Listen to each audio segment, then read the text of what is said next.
Hello, everyone. Today we're going to explore one of the most practical applications of derivatives, linear approximation. So here's the big idea. Calculus lets us use something simple like tangent line to approximate something more complicated, like a curved function. Near any point on a curve, the function looks almost like a straight line, and straight lines are easy to work with. So this technique is very useful. Engineers use it to make quick calculations.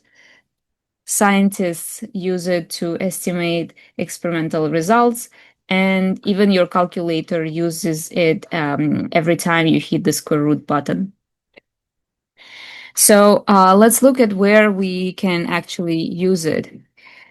So if we have a function that is this curvy and smooth, this is where we can use it, right? Because this is a differentiable function. The function that is non-differentiable at a point, we cannot use this technique because if we um, draw a tangent line, draw a tangent line through this point, let me make it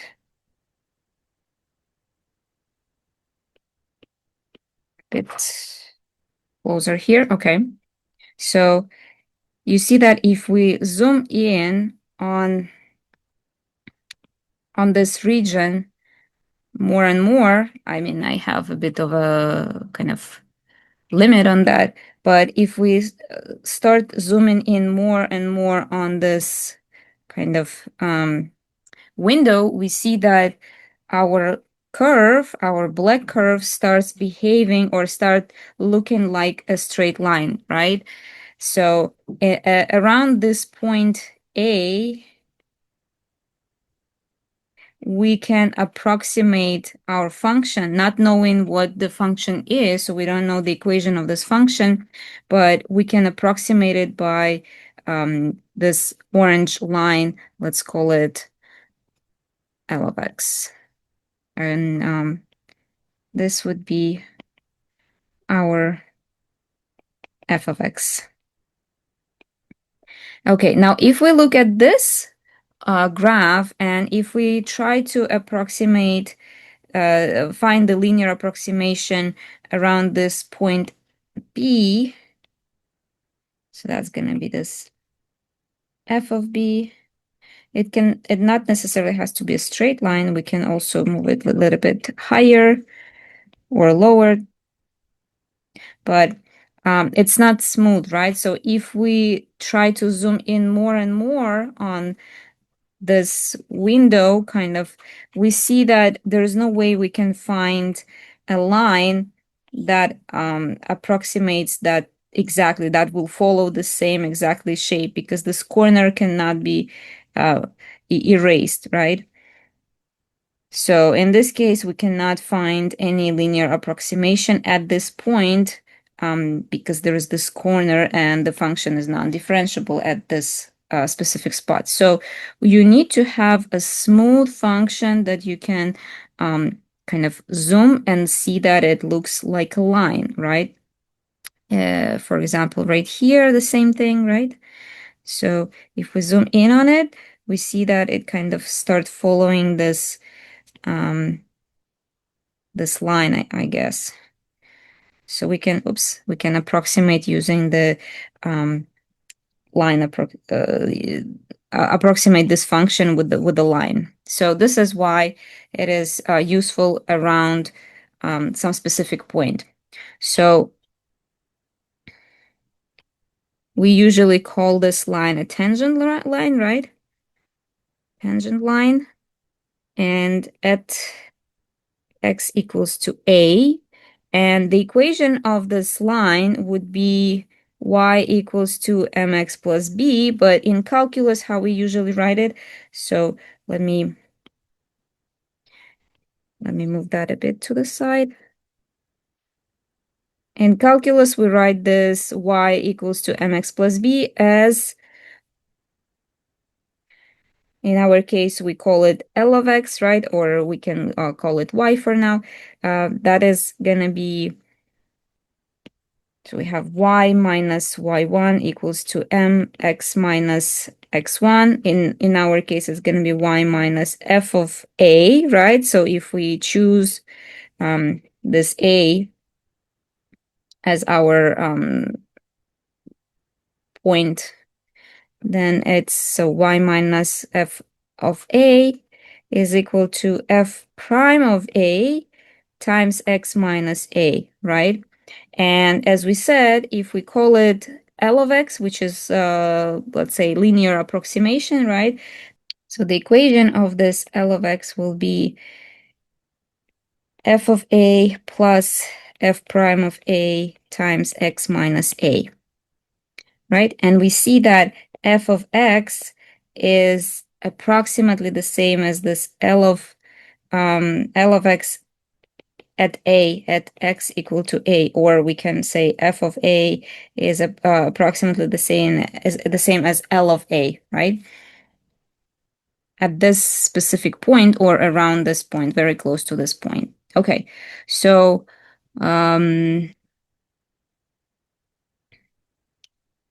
let's look at the example where we can use it. So find the linearization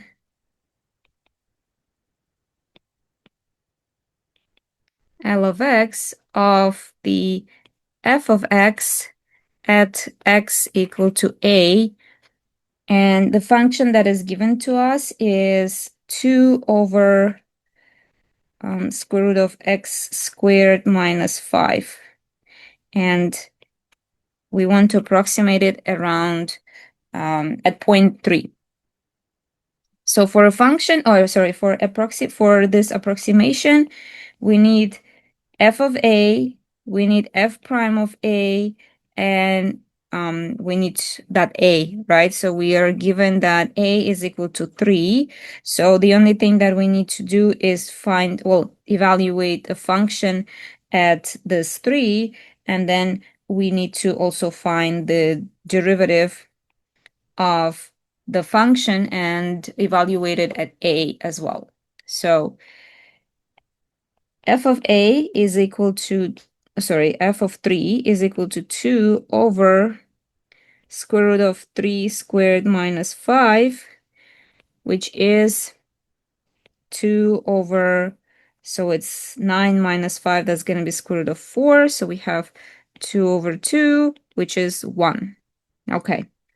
And now we need to find f prime of x and evaluate it at 3.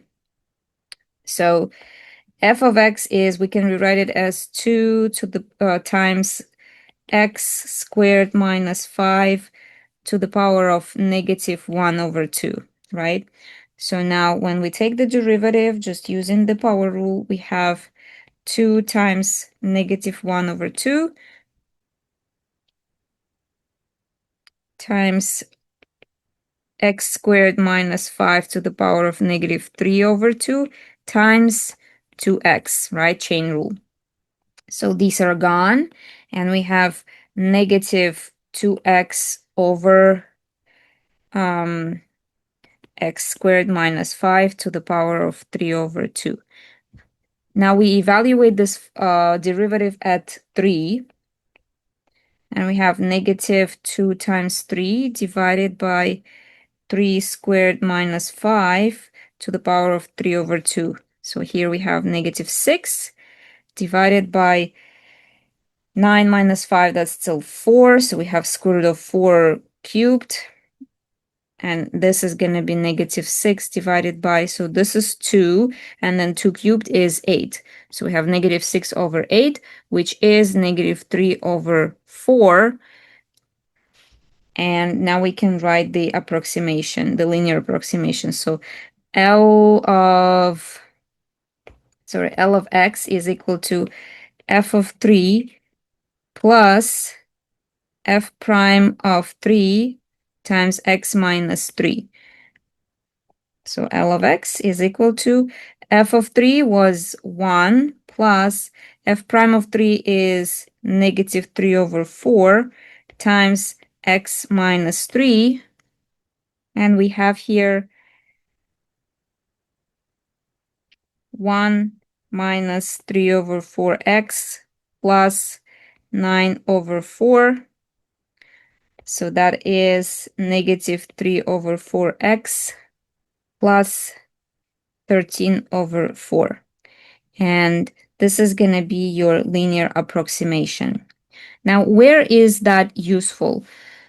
Let's say we want to to estimate a value that is not necessarily an easy value. Let's say we're given a function, for example, I don't know, x to the fourth power, and let's say our a is 1.999, something like this, right? And we want to evaluate or approximate what this 1.999 to the fourth power is if we, let's say, don't have a calculator.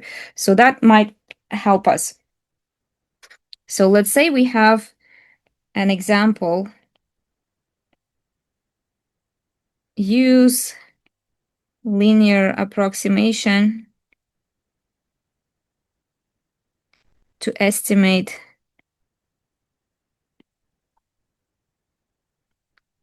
1.999, for example, we have that example, to the fourth power. So the calculator gives us the value of 15.968. Okay, so now let's see how we can do using the linear approximation. So first step, we need to choose a function. So in this case, f of x is, it looks like this is an x, and that's to the fourth power. So I have x to the fourth power, right? And then second step, you need to choose the value of a. Usually it's a good idea to choose a value that is very close to the value of interest. So in this case, a good value would be 2, the value that is easy to work with, right? So you need to choose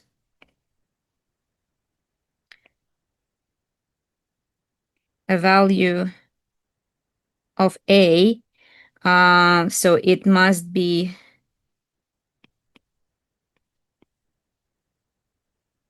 close to the given value. In our case, we choose a to be 2 because it's close to 1.999. And now the third step would be find that linearization, or L of x, at a equal to that, to the value of your choice. Okay. So what do we have? We have a equals to 2. So f of a, which is f of 2, would be 2 to the fourth power, which is 16. Now f prime of x is 4x to the third power, and now we evaluate that at 2, and we have f prime of 2 is equal to 4 times 2 cubed, which is 32. Now, linearization would be f of 2 plus f prime of 2 times x minus 2, right? So we get here 16 plus 32 times x minus 2, which gives us 16 plus 32x minus 64. So that would be 32x minus 48. So this is the linear approximation around point a equals to a equal to 2. So now let's evaluate our L at 1.999 and see how close we are to the calculator's value. So that's going to be, so let me write it as f of 1.999 will be approximated by L of 1.999. That is equal to 32 times 1.999 minus 48. So that is going to be 15.968. And now let's compare that to the calculator value, and that is exactly the same, but because this is a function that is kind of not that complicated, there are not a lot of twists and turns. So we have a really good approximation here. Now let's look at another example. So let's say we want to approximate what is the value of cube root of 1001. So we don't know exactly what that is. So we will use the linear approximation for that. So first step is find that, choose that function. So f of x, in our case, it looks like a cube root of x, right? Or we can also write it as x to the power of 1/3. If when we take the derivative, that might be helpful. Second step is choose the value of a that is close to the given point or to the given value. So we have 1001. A very good choice of a would be 1000, right? So we want this our x to be 1000. And now step 3 is find the linear approximation, right? So we have f of 1000 plus f prime of 1000 times x minus 1000. This is what we want. So we want to evaluate f at 1000 and f prime at 1000. So f of 1000 would be cube root of 1000, which is easier, much easier to calculate. That would be just 10. And now let's take the derivative. We have x to the power of 1/3.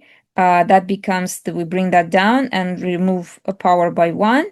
So we have 1/3 x to the power of -2/3. So we can write it as 1/3 cube root of x squared.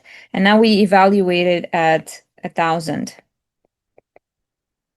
And we have 1/3 cube root of 1000 squared.